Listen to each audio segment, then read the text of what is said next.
Welcome to Tommy's Take, where I did not find that low-hanging fruit. I did not turn it into cash for you. Oh, that cuts deep. I do not like that. You know, it's the first video I made, before I picked the game, not just based off my history. So that really sucks.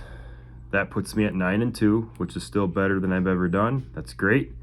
It's not how I wanted to start out with these YouTube videos.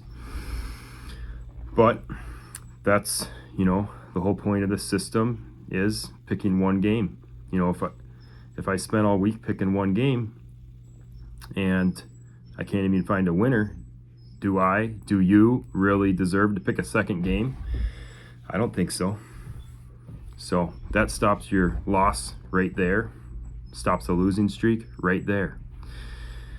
So besides that, obviously we want to win, but all I'm asking is, just give me to the end of the season. I'm going to finish the season out. I'm going to keep making videos. And if you can just give me till the end of the season before you make your judgment and then decide, where I'm at, I would appreciate that greatly.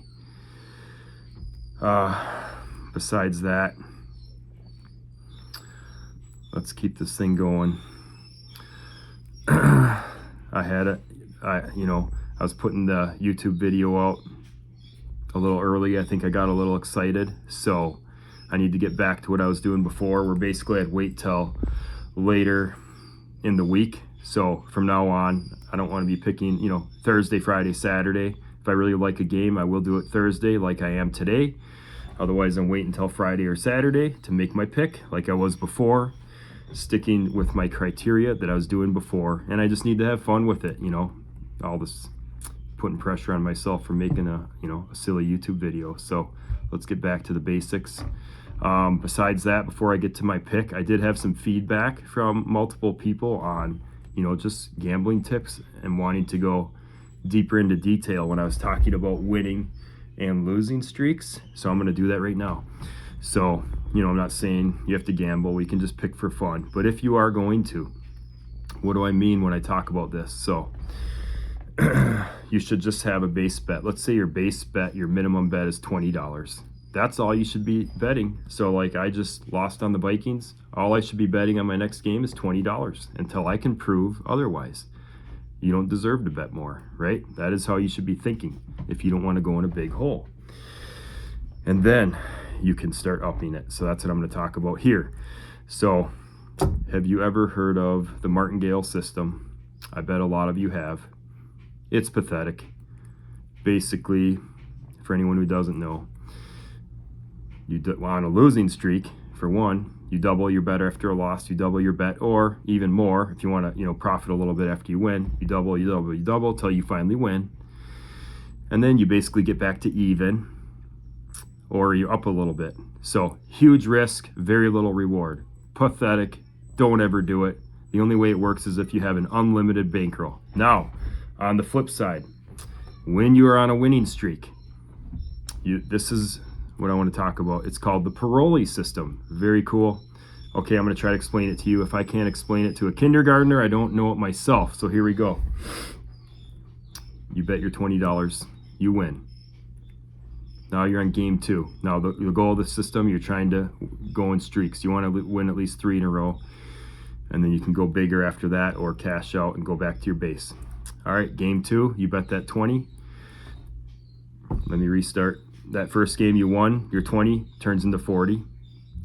Now you bet 40 on game 2. You win that. Now you have 80. You take that 80, you bet it on game 3. Now you have 160. I get it, there's juice and things like that, but keep it simple. You have 160. All right, now we're going to take those same 3 games and you just flat bet it 20, 20, 20. Yes, you won all those games. Now you have 60. So all you did is you changed how you were betting and you have $100 more. Now here's the really cool, fun thing about it is at any point in that succession of the first one I explained, if you would have lost, you're only down $20, but you're setting yourself up to win a big chunk. And now you can imagine if you want to get crazy and go for, a streak of 4 or 5, you can see how crazy you can take it with a profit, and you're only risking your initial 20. So think about that one. Pretty cool. Now, how much better is that than doing it when you're on a losing streak? All right, I think that's a good one for you guys to think about. Now, let's get to the pick. People know me from, from years before. I do like to get filthy. I do like dogs. I do like toilet bowl games. I haven't picked a lot of those this year besides, that Saints game, one of their few wins. That's pretty impressive. So we're going to the toilet bowl. You can guess it. It's Cleveland at the Oakland Raiders. And we're going to talk about why I like it. I know I said I don't know a lot of NFL players, but I love Crosby for Oakland. They're at home. And here's the big thing. Here's the line. Went from like -3 to -4. It just seems weird. Why is Oakland, should be like -3 or even a pick 'em? Like Cleveland seems pretty good with their awesome defense, right? So why is Oakland -4? That's a little odd to me. That makes me like them more. That's a line movement thing. Just more in my gut with the line movement. Now, the other bigger things are Cleveland is a public dog. So that means for anyone that is just learning this, they're getting +4. That means they're the dog. Now, you can go on a website called scoresandodds.com. I love that website, and you can see what percentage of people are betting what. The public means there's a higher percentage of people betting the spread on Cleveland and the money line. They are now a public bet dog. Anytime I see that, that's a red flag to me, and I want to go against it. Not to mention they're on the road. So I want to go against the public. The other thing is, Deion Sanders' son is starting as quarterback for Cleveland. Anytime you can go against that, you got that chance of them throwing a bunch of picks. So that's what we're really hoping for. Let's get some picks. Crosby, let's sack him. Let's tear him up. Obviously, Cleveland could be smart and just run the ball a lot. I hope they don't only do that. But let's get down in that mud. We're picking a dirty, filthy game.